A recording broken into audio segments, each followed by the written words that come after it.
Bienvenue sur ce nouveau podcast. Bienvenue sur ce nouveau podcast d'une vie avisée.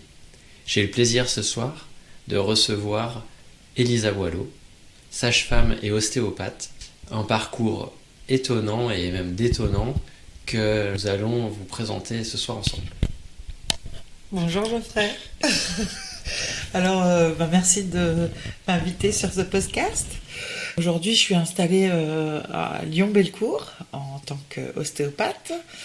Je fais un suivi adapté aux femmes enceintes et tout ce qui est autour de la grossesse et de la femme en général, et de la pédiatrie. Voilà. Pédiatrie des enfants. Tout à fait. À partir de quel âge alors tu les reçois? De la conception à la sortie jusqu'à plus soif. Jusqu'à ce qu'ils partent faire leurs études d'ailleurs. Ouais, jusqu'à ce qu'ils s'envolent de leurs propres ailes. De leurs propres ailes, ouais. Mais même quand ils sont grands, des fois ils reviennent. Quand ils viennent à Lyon, ils comme peuvent. des petits saumons qui reviennent demander. à la source. C'est ça, ouais. Ils reviennent. Donc voilà, je fais un travail aussi sur la vibration. Oui. Notamment la vibration thérapeutique. Et donc j'utilise le son comme une troisième main dans mon traitement aujourd'hui. Et ça me permet d'avoir une dimension un peu différente pour aider les gens à pouvoir soit lâcher des choses qu'ils n'arrivent pas à lâcher par l'intermédiaire du son, ça peut être rendu possible. Oui. Soit quand ça fait peur des fois d'aller dans certains endroits, moi avec la voix je les emmène gentiment vers quelque chose qui peut leur laisser tomber leur carapace, quoi. Voilà, ouais, raisonner un peu sur quelque chose d'archaïque, d'indicible. C'est ça. Et d'accord, et comment t'es arrivé à utiliser le chant en pratique alors? Alors moi en fait j'étais dans ma première vie professionnelle, j'étais sage-femme. Okay. Donc j'ai travaillé comme sage-femme à l'hôpital à Lyon. Et puis aussi en maternité, donc en clinique, où on avait la chance de pouvoir accompagner les parents tant que c'était médicalement possible, oui, dans un accouchement très physio et très créatif. Tant que c'était pas médical, quoi, en fait. Comment ? Tant que c'était pas médical. Tant que médicalement il n'y avait pas d'obligation, oui. Et en fait tant qu'on était en pleine physiologie et que tout le monde allait bien, on avait le luxe de proposer aux parents d'accoucher exactement comme ils le désiraient, c'est-à-dire dans les positions qu'ils choisissaient, avec dans de l'eau. Voilà, à quatre pattes, sur le côté, sur un siège hollandais, debout. On pouvait aussi leur proposer de la musique. Il y a des papas qui venaient avec la guitare, des gongs. Ah oui. Ouais, donc en fait, des bols maternité tibétains. De Babs, quoi. Disons que c'était une possibilité de leur faire un petit peu comme un accouchement à la maison, mais quand même avec un cadre, avec un petit cadre médical sympa. Et c'était en quelle année ça? Ça c'était 90 ouais, non c'était parce que ça existe plus, c'était la maternité des Minguettes. Ah oui, des Minguettes. Maintenant l'équivalent ce serait Givors en fait, au sud de Lyon. C'était avant 2005 quoi, en gros. Ouais. Voilà. Et l'équivalent c'est Givors. Comme une maison de naissance un peu. Un peu comme une maison de naissance. Alors aujourd'hui il y a la maison de naissance à Bourgoin, il y a la maison de naissance, il y a l'hôpital de Givors aussi qui est très physiologique. Mais il n'y a rien à Lyon-Centre, c'est incroyable. Lyon-Centre, il n'y a rien, ouais. C'est très... J'ai hésité longtemps à mettre un jacuzzi au cabinet, mais ça ne marchait pas. Ouais, les voisins n'auraient pas être très contents. Les voisins n'auraient pas trop apprécié, ouais, je pense. Je suis pas sûr que l'architecte des années 50... Ouais, voilà, c'était pas vraiment possible, et puis c'était pas l'objectif, en fait. Moi, aujourd'hui, mon objectif, c'est vraiment d'apporter ma touche personnalisée en ostéopathie pour accompagner le bien-être des femmes enceintes, pour leur permettre d'avoir un meilleur vécu de leur grossesse. Ouais, plutôt anticiper, sur et la faire grossesse. De la prévention, vraiment, pour que le jour J, tout se déroule... Qu'elles aient le pack autonomie totale, et qu'elles puissent vraiment gérer tout ce qui va se présenter, parce que l'accouchement idyllique n'existe pas. Donc en fait, ça se passera jamais comme elles ont prévu. Donc l'accouchement, c'est vraiment de la gestion sur site. Donc il faut s'adapter et trouver des solutions pour que quoi qu'il arrive sur le plan médical, la femme et le papa puissent trouver leur place Voilà, et accompagner leur bébé, pas baisser les bras et être toujours partie prenante de ce qui va se passer. Parce que, pas s'abandonner. ben, disons que moins Soignant, le sentiment de subir les choses va être grand, plus elle va pouvoir se sentir participante en tant que maman, et puis le papa aussi. Ils seront pas exclus de l'accouchement. C'est-à-dire que l'idée de l'accouchement, c'est pas de donner son corps à la science, c'est vraiment d'être dans le processus qui va se dérouler et de pouvoir participer avec le personnel soignant à trouver la meilleure des façons qui va les aider à amener leur bébé vers la sortie, quoi, en fait. Voilà. Ça me rappelle ce que disait Pierre Tricot, à la force, la vie se soumet. Non. À l'intention, la vie répond. À l'intention, la vie répond. À la force, elle se soumet. Voilà, préparer une intention. Donc c'est vraiment important de pouvoir accompagner pour que tout se passe bien en prévention primaire, simplement. Voilà.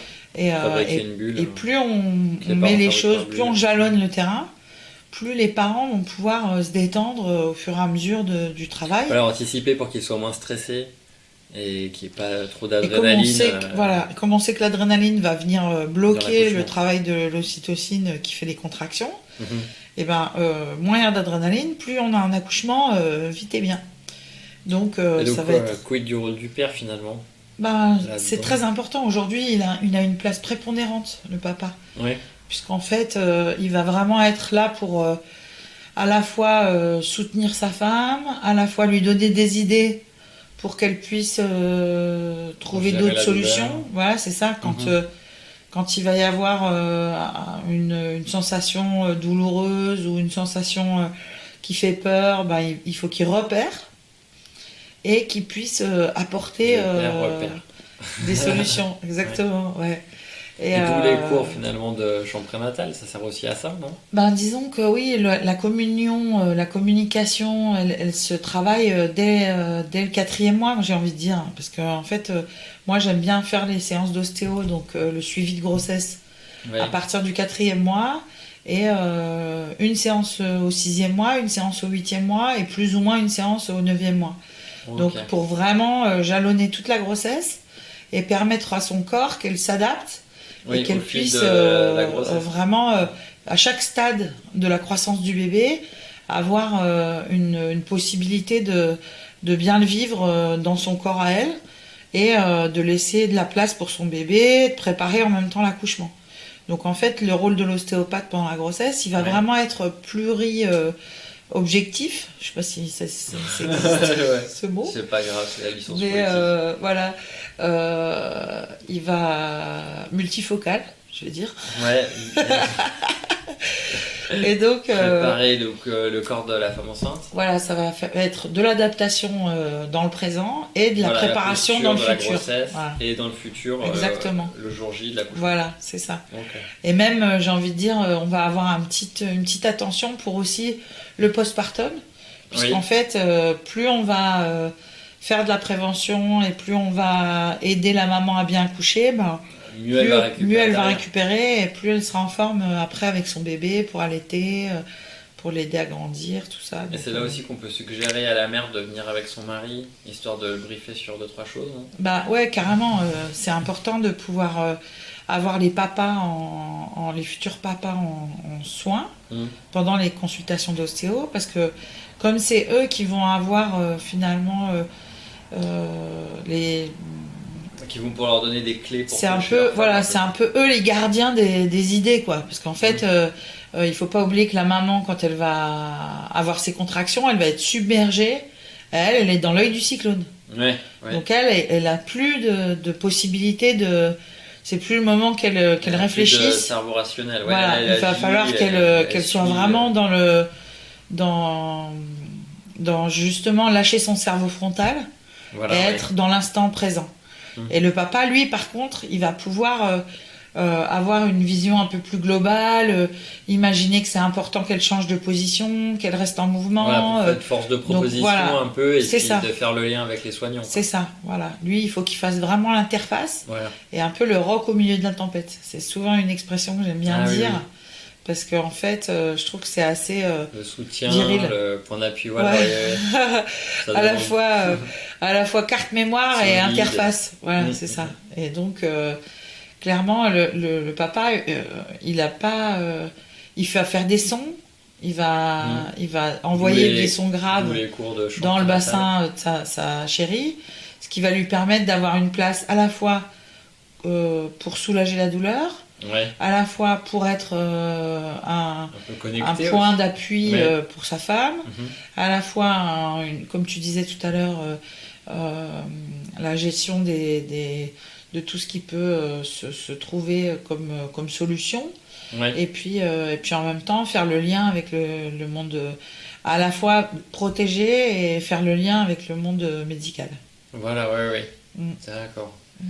Oui, puis c'est ce que je dis des fois aux patients, c'est que plus ils sont informés et que les soignants voient qu'ils sont dans leur bulle et qu'ils gèrent tous les deux, quelque part les soignants interviennent moins. C'est sûr que si la sage-femme ou le médecin qui vient voir ce couple observe que finalement l'équilibre est là et qu'il y a vraiment un travail qui a été fait, ça va simplifier beaucoup la prise en charge. C'est-à-dire que moi, par exemple, mes collègues hospitalières, quand je travaillais à l'hôpital, elles me disaient beaucoup que les femmes qui étaient en train d'accoucher, qui étaient préparées en chambre prénatale, elles disaient c'est comme si elles étaient sous péridurale.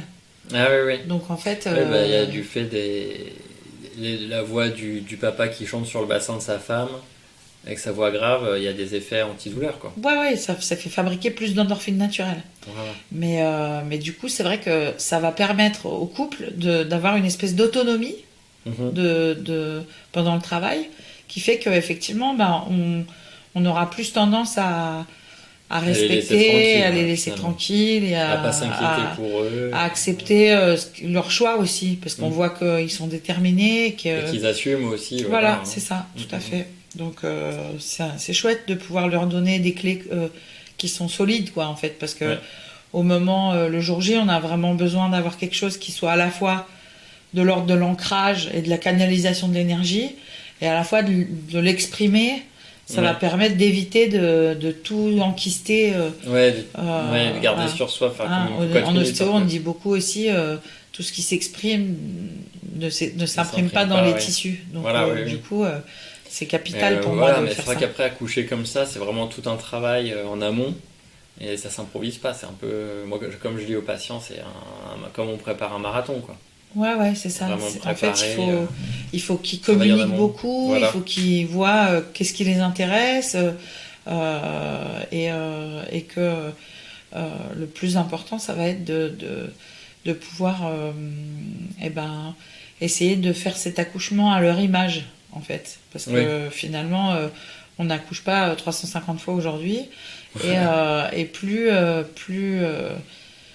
l'accouchement va leur ressembler à eux, plus le bébé il va être accueilli à sa place, quoi, en fait.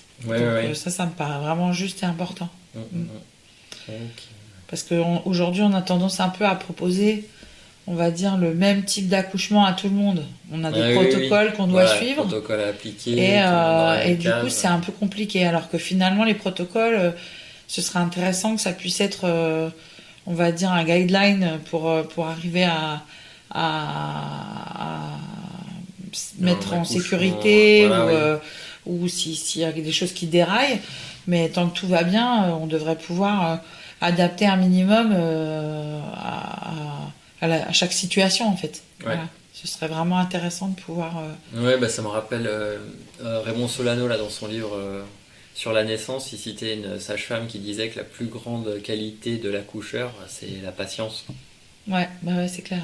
Moins on en fait, mieux c'est, dans le sens où la nature, elle a son rythme. Et si on essaye de trop accélérer ou de ralentir, finalement, on peut se demander dans quelle mesure on ne devient pas iatrogène. à vouloir trop intervenir ou à vouloir trop contrôler. Finalement, on peut peut-être... créer du stress et de l'adrénaline et puis couper les... en tout cas, perturber le fil de la physiologie. Et que ça me paraît très très important à respecter. Oui, il y a vraiment une réaction en chaîne qui je pense que, est fragile et qu'il faut prendre soin de ne pas briser. Quoi. C'est ça. Et que il y a des choses qui peuvent paraître des détails qui sont en réalité... des choses très importantes dans le respect de l'intimité, dans le respect la de lumière, combien de personnes dans la salle d'accouchement. Ouais, c'est ça, de vraiment... et puis dans le respect aussi de la réalité de chacun, parce qu'en fait, on n'a pas tous besoin des mêmes accouchements, et en fonction de sa personnalité, de ses capacités, ça va être... très, très étonnant les réactions qu'on peut avoir d'une femme à une autre en fait. Donc, et puis de la même façon, c'est pas forcément c'est jamais ce qu'on s'imagine. C'est-à-dire que les femmes, elles ont peur avant l'accouchement de certains trucs qui le jour J vont leur passer à 10 000. Parce qu'elles sont dans un autre état. Voilà, en fait. c'est ça. Alors que en fait, ce qui va se proposer, le travail et les hormones. C'est ça. Et puis ce côté, se relier à cette partie archaïque en elle, qui est aussi, qui peut être aussi leur permettre de toucher, de contacter une puissance insoupçonnée qu'elles ont. Quoi. Voilà, c'est ça. La spirale de naissance, elle est inscrite dans toutes les molécules d'ADN. Donc en fait, la sagesse ancestrale, elle est à l'intérieur de chaque femme. Oui. Et je pense que notre rôle de soignant, il est de connecter la femme à son essentiel primaire, primitif. C'est un peu ça freudien finalement. Primordial, ouais. Donc, c'est quelque chose de bestial. Et c'est comme aussi ce qu'ils recherchent finalement en psychodynamie, quoi. Où on est, nous, beaucoup dans le mental à vouloir tout contrôler. Alors que là, c'est plutôt quelque chose à lâcher pour faire place à la puissance du corps, en fait. C'est ça, pour moi, l'accouchement, c'est vraiment comme un chemin initiatique. Et la femme, elle va traverser plusieurs étapes. Oui. Et si on peut être là pour l'aider à garder confiance et à pouvoir rester connecté avec son bébé, ce passage initiatique va se faire vraiment en douceur. Par contre, si à certains moments, les gens autour d'elle vont douter, ça va la stopper net dans son parcours, et là ça risque d'être un peu comme quand on essaye de s'arrêter et qu'on est dans un toboggan et qu'on s'appuie sur les côtés, ça brûle. Ça brûle, et là en fait, une fois que c'est lancé, normalement Et là le plaisir de la descente est bien gâché, quoi. Il n'y a pas de... On n'est voilà, pas et au puis bon en plus, endroit. même pour le rythme, moi j'ai eu un cours avec Bernadette de Gasquet qui nous expliquait que finalement le moment de l'accouchement où le bébé sort, c'est un réflexe. Et du coup de dire poussez, attendez, je sais pas si c'est bien utile finalement. Est-ce qu'il faut pas attendre un peu comme un fruit mûr que le réflexe arrive et que l'enfant soit expulsé, non? Disons que ça va dépendre de la possibilité et de l'état du bébé. Aussi. C'est vrai que des fois on est un peu obligé si le cœur ralentit, voilà, si c'est la ça. souffrance fétale, en fonction de comment se passe l'accouchement, on va être amené plus ou moins à intervenir, mais c'est vrai que souvent on peut comparer l'accouchement comme un réflexe on a les muscles du fond de l'utérus qui viennent appuyer comme un piston, et puis les muscles du côté de l'utérus qui se rétrécissent. Non, de l'utérus. Qui se rétrécissent. C'est le diaphragme qui appuie comme un l'utérus. piston. Non, l'utérus, ouais. Le fond. Le fond de l'utérus qui appuie comme un piston, et les côtés de l'utérus qui se rétractent. Et donc ça fait comme un démoulage. On peut avoir tendance à dire ça, que l'accouchement, c'est comme un démoulage. Et effectivement, pour un deuxième, un troisième, on va avoir plus tendance en tant que sage-femme à dire à la mère de ne pas pousser, de plutôt souffler. Par contre, pour un premier bébé, des fois, c'est vrai que c'est un peu plus difficile. Et du coup, on va être amené des fois à l'encourager pour l'accompagner dans cette dynamique-là. Moi, c'est vrai que souvent, au 9e mois, je leur fais assez facilement tester la vocalise pour trouver le geste, pour qu'elle puisse sentir le geste à l'intérieur d'elle. Ah oui, donc la voilà. note assez aiguë qui va faire pousser la tête du bébé sur le col. Voilà, en fait, je leur fais. C'est intéressant pour moi, pas de leur apprendre à pousser, parce que ça marche pas, mais par contre, qu'elles puissent sentir le geste intérieur, qu'elles puissent le mémoriser pour pouvoir l'avoir le jour où elles vont avoir besoin de le réactiver. Sachant que. Pousser entre guillemets, quoi. Voilà, en fait, c'est juste sentir où est-ce qu'on peut envoyer l'énergie pour ouvrir au niveau du périnée. Voilà.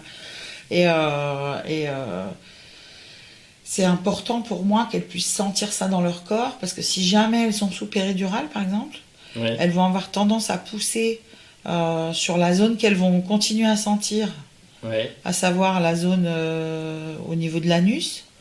Du coup, elles vont pas pousser dans la bonne direction, comme pour faire descendre le bébé dans leur toboggan du bassin. Elles vont pousser plutôt vers l'arrière, vers le coccyx. Et du coup, ça, c'est vraiment pas bon pour le périnée. Donc, c'est vraiment important de pouvoir les accompagner et leur faire là aussi de la prévention, tout simplement, pour les aider à pas avoir de réflexes qui vont leur abîmer le périnée ou qui qui va leur permettre de récupérer vite et puis d'être disponible pour s'occuper de leur enfant finalement. Et puis il faut pas oublier aussi que la sortie du bébé, elle va être un peu chronométrée entre guillemets. Oui, en plus. C'est-à-dire qu'entre 20 minutes et 30 minutes, on va avoir tendance, si le bébé n'est pas sorti, en fonction des centres, à utiliser un forceps ou une ventouse. En fonction de la hauteur du bébé dans le bassin, comment il se présente. Voilà. Donc, mais ça serait tout souci de prévention, c'est un peu aussi ce qui explique ton passage de sage-femme à l'ostéo finalement. Oui, c'est-à-dire que pour moi, c'était très important de pouvoir leur apporter une réponse par rapport à tous les maux de la grossesse. Et c'est vrai qu'en tant que sage-femme, le fait de voir des femmes qui étaient bloquées aussi bien dans leur corps que dans leur émotionnel au moment de la naissance, ça m'a vraiment fait réfléchir sur comment on peut leur apporter d'autres réponses, comment on peut faire en amont. Voilà, c'est ça, vraiment. Et pour moi, l'ostéopathie, c'est vraiment très très complémentaire avec ce qu'on peut faire en obstétrique. Et clairement, le fait de préparer le terrain pour que le jour J, ça se passe bien, c'est comme si on déroulait le tapis rouge pour faire la place au bébé, quoi, en gros. Mais, et en plus, on permet à la maman aussi de valoriser ses compétences aussi bien corporelles que psychiques. Ses compétences innées aussi. C'est ça. Il montre un peu le chemin. Je crois que le secret pendant l'accouchement, c'est de la laisser en connexion avec son bébé. Parce qu'en fait, dès qu'elle se connecte avec son bébé, elle va avoir les bons réflexes. Changer de position, changer. Donc pour les papas, s'ils écoutent ce podcast, n'hésitez pas. Dès que vous la voyez un peu galérer avec ses contractions ou perdue, parce qu'en fait, pendant le travail, elle va passer par plein de phases différentes, où de temps en temps, elle va être super motivée, et de temps en temps, elle va être au fond du trou. D'accord. Donc, pour les papas, le plus important, ça va être de toujours garder le cap. Un peu bipolaire, exactement. C'est ce que je disais ce week-end. Donc, mais version accélérée, c'est-à-dire bipolaire quart d'heure par quart d'heure. Donc, c'est quand même assez impressionnant en fait. Même quand tu connais la personne et que tu sais que... Là, tu la reconnais pas. Là, tu la reconnais pas, c'est ça. Et alors, entre les pics de contraction et les grosses émotions, ça va aller, mais c'est vrai qu'il va falloir gérer quand même les transformations en fait. Voilà. Tout l'intérêt de la prévention en ostéo. C'est ça. Ok. Et donc sur le travail de la voix, alors tu as fait une formation particulière, comment tu as découvert ça finalement? Alors en fait, moi pour la voix, c'est quelque chose que j'avais toujours à l'intérieur de moi, c'est-à-dire que j'ai fait une école de musique, mais j'étais très mauvaise. À l'école de musique, parce que une école de chant non, une école de musique avec solfège, Mais en fait, je pense t'étais ado que... Hein? À l'adolescence? Ouais, quand j'étais Ouais. petite. Mais je pense que j'étais un peu dyslexique ou quelque chose. Enfin, Ah, j'ai oui. pas été... Et donc, je sais pas lire la musique, j'y arrive pas. D'accord. Et encore aujourd'hui, c'est le casse-tête chinois. Alors, si je connais une partition, si je connais la mélodie, je vais pouvoir la retrouver. Mais j'y arrive pas. Donc, Donc c'est parti de là. donc je suis partie de là et j'étais 2-0. vraiment désespérée parce que Ah, oui, parce que t'avais à cœur, ça te plaisait bah vraiment. ouais, quoi. ça me plaisait vraiment, mais j'y arrivais pas en fait. Donc j'étais obligée, pour jouer du piano, j'étais obligée de déchiffrer l'intégralité de la partition, de la prendre par cœur et d'effacer les notes écrites au crayon de papier. Ah oui, d'accord. Et ouais, je fraudais honteusement, mais ce qui me permettait de jamais pouvoir déchiffrer quoi. Donc je jouais tout à l'oreille et c'était un peu compliqué. Ouais. Et clairement, j'arrivais pas. Et donc, mais c'était quelque chose que j'avais toujours envie de découvrir. Je savais que j'allais pouvoir chanter un jour. Et en fait, quand est arrivé le temps de choisir le thème de mon mémoire de sage-femme, Du coup, c'était quoi le nom de ton mémoire alors? le nom de mon mémoire, c'était le chant prénatal. C'était par rapport à la préparation à l'accouchement, en fait. Hein. D'accord. Et donc, ma tante, elle était pédopsychiatre. Et elle elle faisait de la psychophonie avec les enfants autistes. Ah, d'accord. Et en fait, à l'époque, je cherchais un mémoire pour vraiment une idée de mémoire. Et finalement, Ah bah oui, ça tombait pile poil voilà. avec ce que j'avais envie de développer. Ouais, oui. Quoi.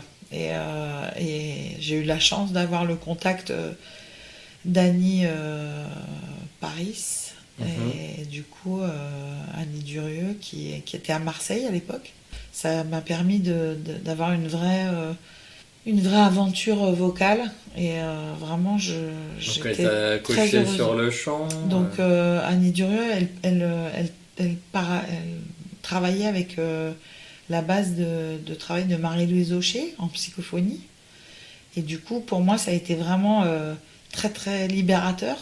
Parce que par rapport à l'école de musique où j'étais un peu dans un carcan classico-classique, Oui.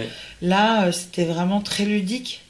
Et C'était plus des sons que du chant finalement. c'était de la vibration, des onomatopées, du jeu vocal. Ah oui. Et pour moi, c'était particulièrement délicieux de pouvoir découvrir la voix comme ça.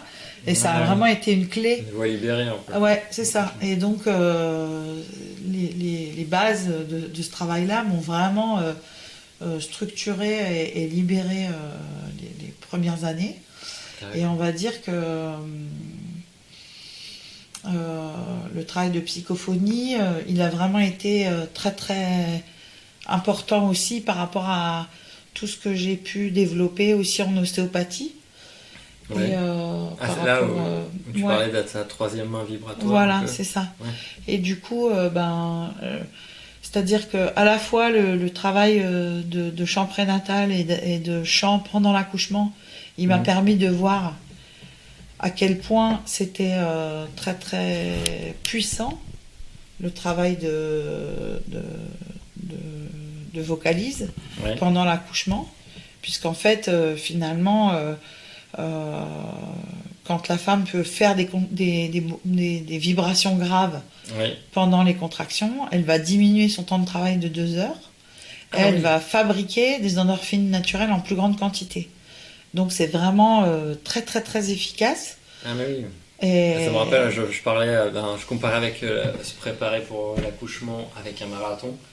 Et je parlais avec un coureur qui me disait, mais finir le marathon en 3h15, 3h30, ben, c'est quand même beaucoup moins de souffrance que de le faire en 4h, 4h30 en fait. Donc finalement de se pousser un peu au cul, ça aide à moins souffrir à l'arrivée quoi. Bah ouais, c'est clair que c'est toujours mieux quand ça peut être accompagné et pas débordé quoi, on va dire. Voilà, oui. Oui, où finalement la femme qui accouche a de la compétence pour suivre un peu le fil du travail quoi. Et puis c'est elle qui va sentir aussi les différentes étapes. Ok. Donc, mais pour ça, il faut qu'elle soit préparée. Il faut qu'elle c'est soit toujours préparée. pareil. Ouais, Voilà. c'est pour ça. Pour moi, la clé, c'est vraiment La l'anticipation. préparation, ouais. Ok, donc ça. Et puis aussi, j'ai vu que tu proposais plusieurs. Donc, tu proposes des formations maintenant aux ostéopathes. Mhm. Donc, pour les préparer pour le suivi de grossesse, pour suivre aussi la femme après l'accouchement. Et puis pour le suivi des enfants aussi, des nouveau-nés. Non? Alors, en fait... C'est plus la prévention pédiatrique en faisant le suivi de la femme enceinte Voilà. finalement. J'ai un premier stage qui s'appelle Grossesse et prévention pédiatrique, Voilà. qui va permettre de... Dérouler le tapis rouge. Voilà, comme on c'est disait. ça, c'est ce qu'on Ouais. disait tout à l'heure. Donc, en fait, prévention pédiatrique, c'est pas qu'on fait de l'ostéopathie au bébé in utero, c'est qu'on va mettre tout en place pour que l'arrivée du bébé soit dans la plus grande douceur et l'accueil sur tous les plans, en fait, aussi bien sur le plan physique Oui, que émotionnel. psychique, voilà, Ouais, et que finalement... préparer le cadre parental. Voilà, Les c'est cadres ça. parentaux. Et c'est vrai que là, ce week-end, j'étais en stage, le fait que le papa était là, je lui ai fait poser les mains sur le ventre. Est-ce qu'il y avait une consultation pendant le stage? Voilà, Et t'as pu montrer souvent aux étudiants, je propose pendant ton les approche. stages de venir, de faire venir un couple ou une jeune accouchée pendant Donc il y a une démonstration vraiment concrète de ta Voilà, qu'on prise en fasse charge. une petite démonstration en live. D'accord. Et du coup, c'est vrai que c'est beaucoup plus vivant ça met tout de suite dans la réalité, en fait, Voilà, la oui, démo. Et c'est intéressant aussi pour les parents parce que c'est une séance qui est offerte. Donc, Ouais. en fait, pendant la grossesse, et on n'est pas timé, on est tranquille. Et c'est vraiment, on a toute l'énergie du On est groupe. tranquille avec 20 personnes. Voilà. Ouais, mais en Autour fait, du couple, souvent, finalement. c'est assez étonnant de voir qu'en fait, même s'il y a du monde, on peut avoir un degré d'intimité assez Oui. fort, en fait. Puisque la bienveillance de tout le groupe va faire que finalement la séance va être potentialisée. Donc c'est vraiment souvent des séances qui sont un peu cadeaux parce que c'est Autant pour les patients que, Ouais, pour toi en tant que thérapeute finalement. ouais, pour les stagiaires, Aussi, ouais. l'enseignement il est fort parce que ça peut être soit des patientes que je connais, soit des patientes que je connais pas du tout. Donc en fait, ça me met vraiment en situation de l'ostéopathe lambda. Oui, oui. Et donc, c'est intéressant aussi de faire comme un compagnonnage par rapport à la prise en charge. Je pense que c'est vraiment mettre le pied à l'étrier tout de suite aux étudiants et clairement leur montrer que tout est possible, quoi. Et que même si finalement les patients ils n'ont pas prévu d'avoir une séance où on aborde tout et on va aller, j'ai envie de dire, chercher dans le détail et faire un peu de la dentelle dans la prévention. Les sur-mesures. Voilà, c'est ça. Des fois, ils sont surpris un peu de ce travail-là, mais en même temps, souvent, ils sortent, ils sont transformés, ils sont soulagés. Parce que justement, aujourd'hui, je pense que la grossesse, elle est vécue comme quelque chose qui doit être très politiquement correct. Et que, en fait, il y a beaucoup de choses qui sortent. En fait, dans tous les couples, c'est le bazar. Oui, ça réveille beaucoup de choses. Voilà, ça peut réveiller ses propres carences. Devenir parent. Quand on était enfant, ce qu'on a vécu in utero, ce qu'on a vécu à la sortie, ce qui a pu se passer. Donc en fait, il y a plein de choses. Pendant ces 9 mois, c'est aussi la conception du parent, en plus du bébé, quoi.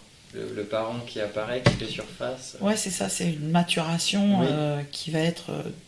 un peu triple finalement. Ouais, c'est ça. Les deux parents plus le bébé. Ouais, tout à fait. Ouais. C'est clairement ça.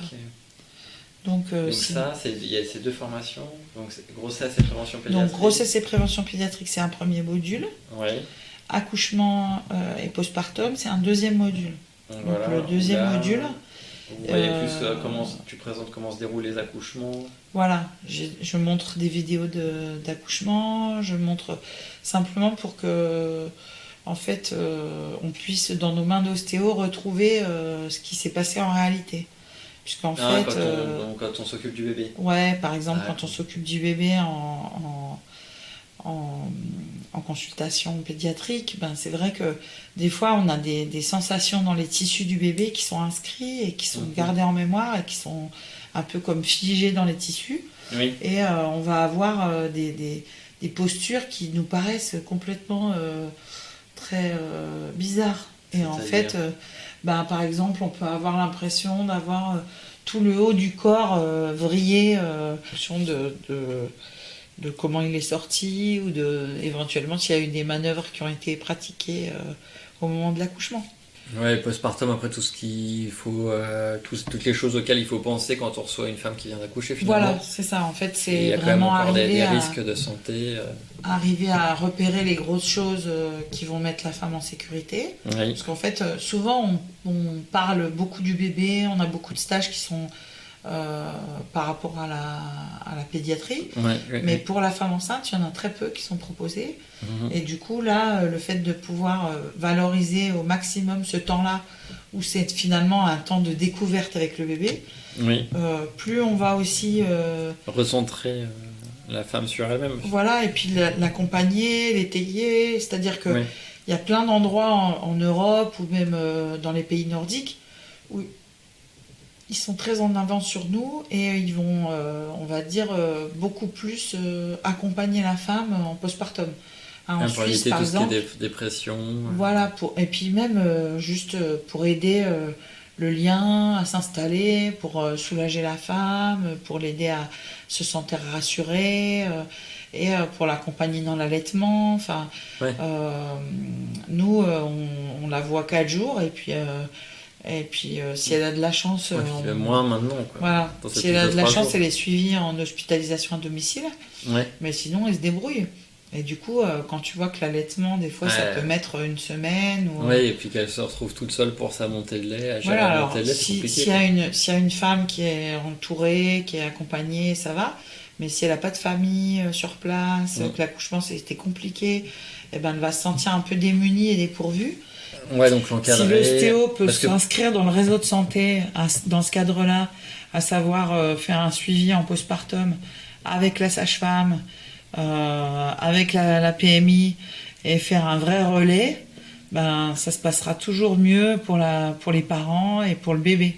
Parce que finalement, en postpartum, s'il y a des problèmes, ça va être beaucoup le bébé qui va prendre...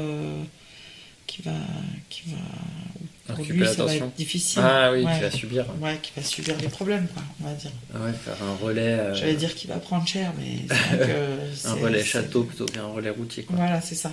Exactement. Et d'autres, tu fais d'autres formations? Alors sur la grossesse, sur l'accouchement et le postpartum, je vais aussi pas mal m'attarder sur tout ce qui est allaitement. Ouais, parce qu'il y a un vrai rôle aussi de l'ostéo pour la mise en place de l'allaitement.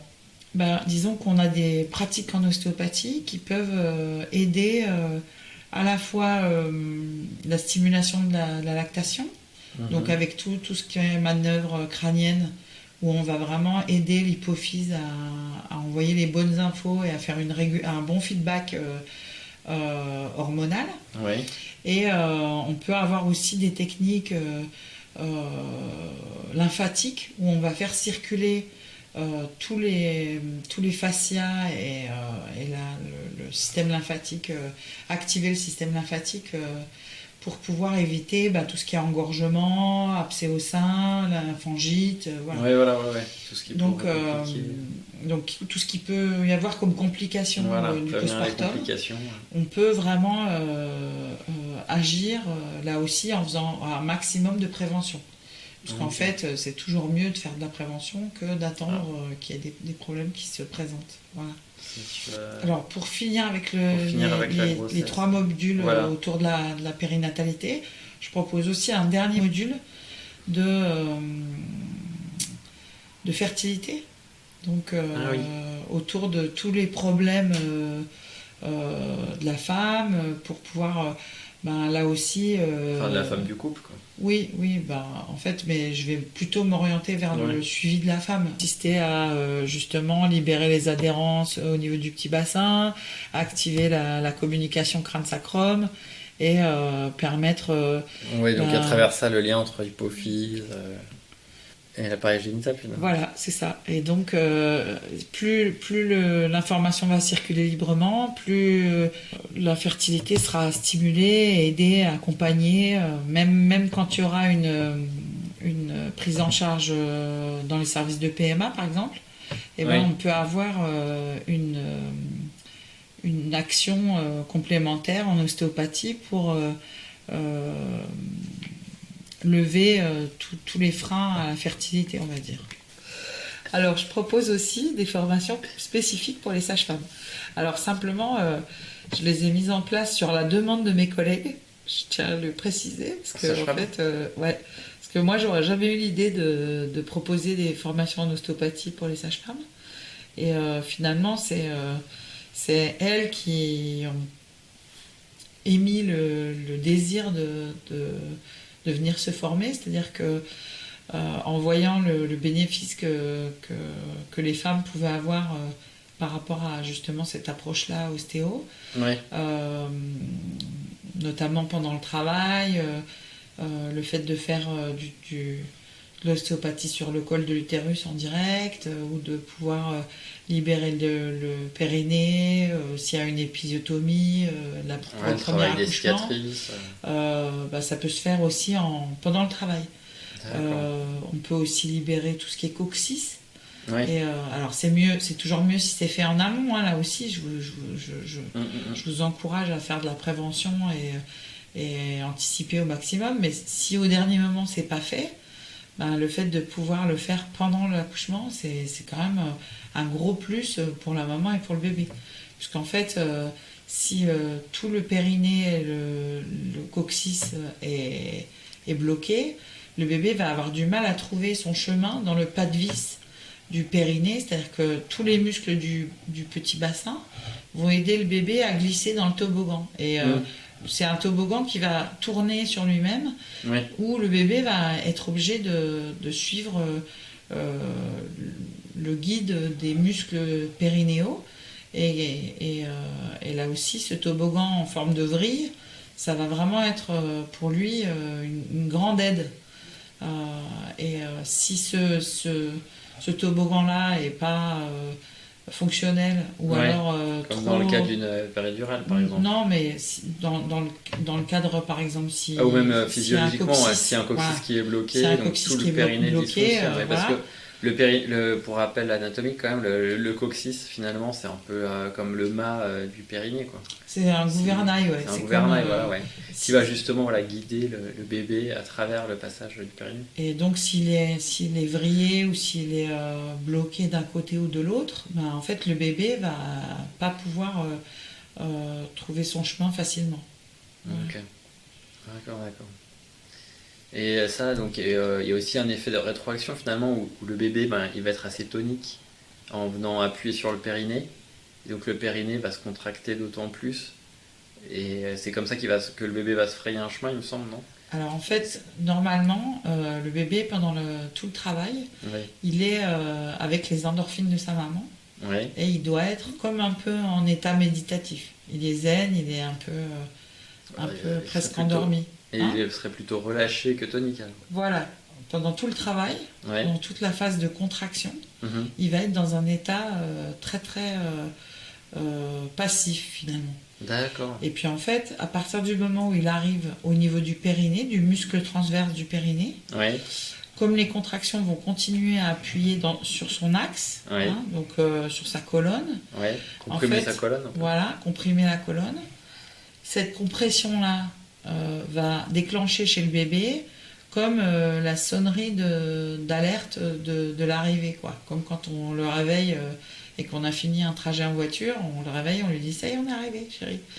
Et donc là, en fait, le muscle transverse du périnée va l'aider à sécréter de la noradrénaline. Donc la noradrénaline, c'est un peu comme de l'adrénaline, mais on va dire un plus cool, voilà. Et qui va le réveiller pour lui permettre d'avoir toute sa phase active de la sortie justement dans ce toboggan. D'accord ? Donc là, il va falloir qu'il soit dans une dynamique beaucoup plus...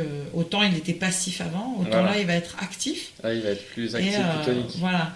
Et ça va le réveiller aussi dans son olfaction, dans ses capacités respiratoires et pulmonaires. Donc en fait, il va être prévenu de la sortie en fait. Voilà. Donc c'est vraiment important de pouvoir laisser le périnée très fonctionnel. Et comme tu disais tout à l'heure, dans le cadre d'une péridurale, des fois ça peut être ce pas de vis là et le muscle transverse du périnée peuvent être un petit peu ramollis, et du coup le message va être moins clair. Donc le réveil va être un peu dans le pâté. Moins efficace, ouais. Tu te réveilles le lendemain de quiz, quoi. Voilà.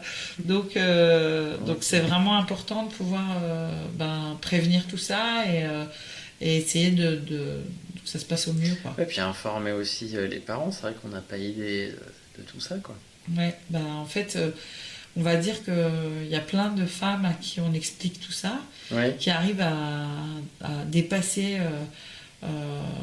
leurs limites et à pouvoir tenir, juste par exemple en leur expliquant qu'avec les contractions et la douleur qui arrive, ça va leur faire fabriquer des endorphines, voilà. Et que ces endorphines vont passer par le cordon et le placenta au bébé directement, et qui vont lui donner les ressources aussi pour se mettre en état de zen pendant le travail. Et du coup c'est cet état-là qui lui permet aussi de garder son énergie pour la dernière phase active.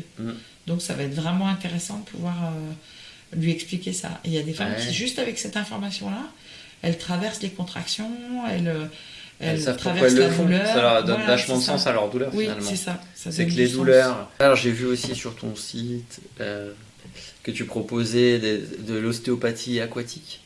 Oui, alors en fait, par rapport au travail pédiatrique, on va dire que l'aquatique permet d'approcher le travail en 3D. Donc, par exemple, sur une consultation pour un bébé, il va se mettre à bouger dans tous les sens. Et il va se mettre des fois la tête en bas, sur le dos, à quatre pattes. Donc il va falloir pouvoir le suivre et avoir des perceptions qui vont être très précises par rapport à ses besoins et à l'aider dans se libérer de ses tensions. Or, pour s'entraîner dans ce travail-là en 3D, le plus important, le plus on va dire, pratique, ça va être de pouvoir le faire sur des adultes. Mais pour travailler en 3D avec des adultes, c'est quand même compliqué. Et l'approche dans l'eau va être vraiment beaucoup pour retrouver cette dynamique, de suivre le mouvement de l'enfant. Tout en étant un bon point d'appui pour cette issue et leur permettre. Et donc dans l'eau, effectivement, on va être obligé d'utiliser plusieurs thérapeutes pour reproduire le mouvement et avoir la force de le faire en 3D, vraiment comme les séances avec les bébés. Ah oui, c'est marrant quand tu parles de plusieurs thérapeutes, là j'imagine un peu plusieurs mains qui refont un genre d'utérus. Ouais, c'est un peu ça. Et clairement, d'ailleurs, ce qui peut se passer dans ces séances et dans ces stages aquatiques, c'est qu'on peut facilement avoir des personnes qui vont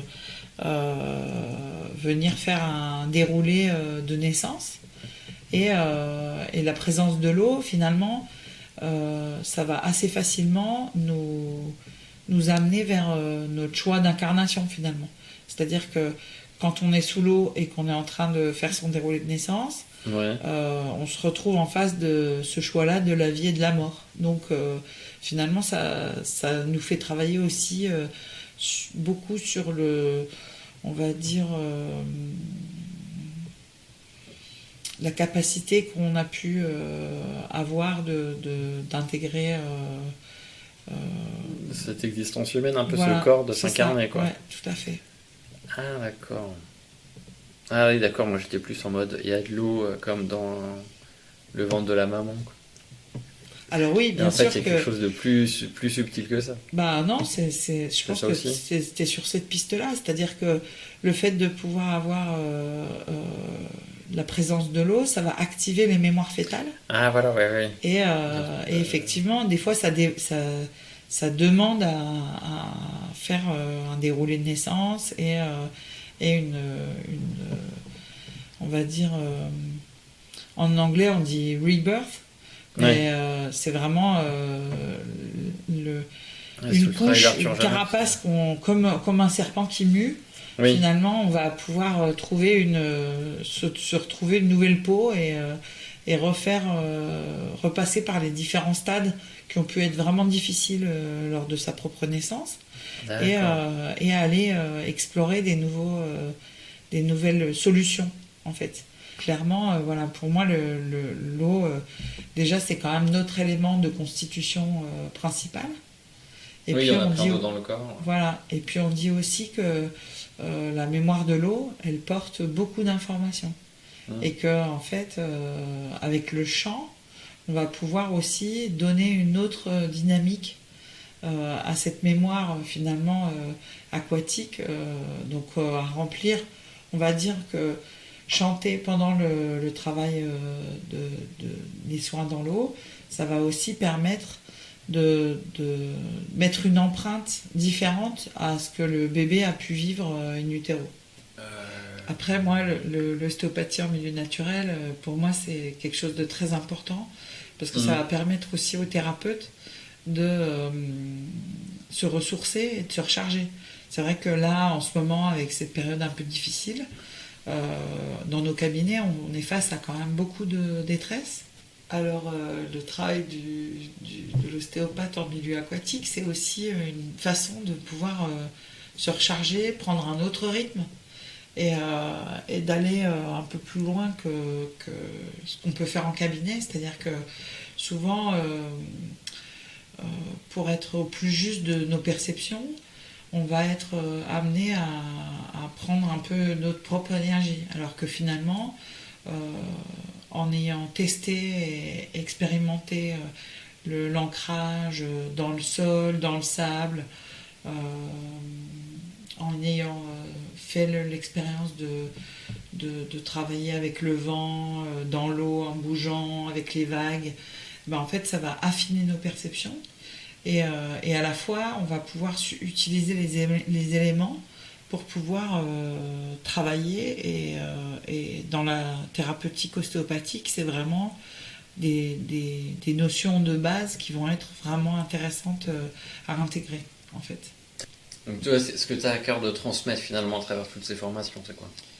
Ben moi en fait, ce qui me motive dans la formation, c'est de pouvoir permettre à tous les praticiens de trouver et d'améliorer leur façon de traiter. En fait, chaque thérapeute va avoir une façon spécifique de traiter et d'aborder son patient. Et c'est un peu ce que m'a appris le travail de la voix, c'est-à-dire que chaque personne a un trésor intérieur et nous, on est un peu comme des pirates à aller chercher un petit peu les trésors de tout le monde.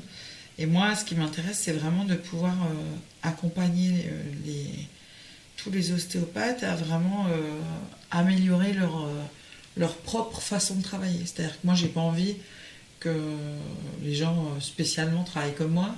Ce qui m'intéresse, c'est vraiment qu'ils puissent trouver leur vraie façon d'être et de pouvoir traiter leurs patients, quoi, en fonction de qui ils sont, de qu'est-ce qui les intéresse, de comment...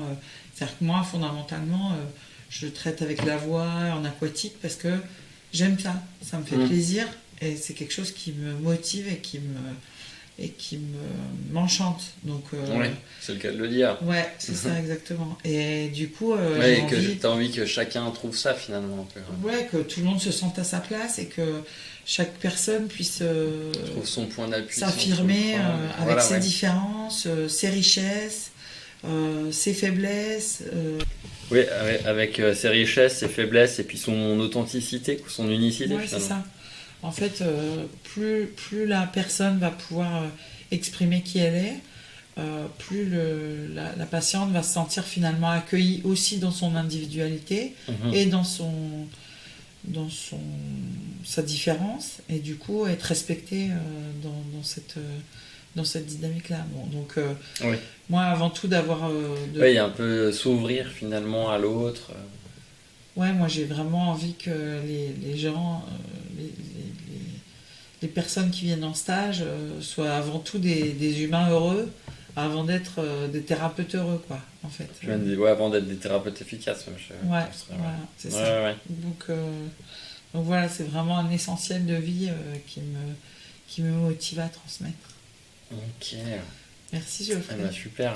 Merci beaucoup Elisa pour cette interview. Ouais, c'était vraiment enrichissant. Je connaissais un peu ton travail. Ouais. Mais tu vois, j'ai encore découvert une nouvelle facette finalement que j'avais pas saisie de prime abord. Donc merci beaucoup. Merci en tout cas Geoffrey de m'avoir invité sur ce podcast et à bientôt. À bientôt.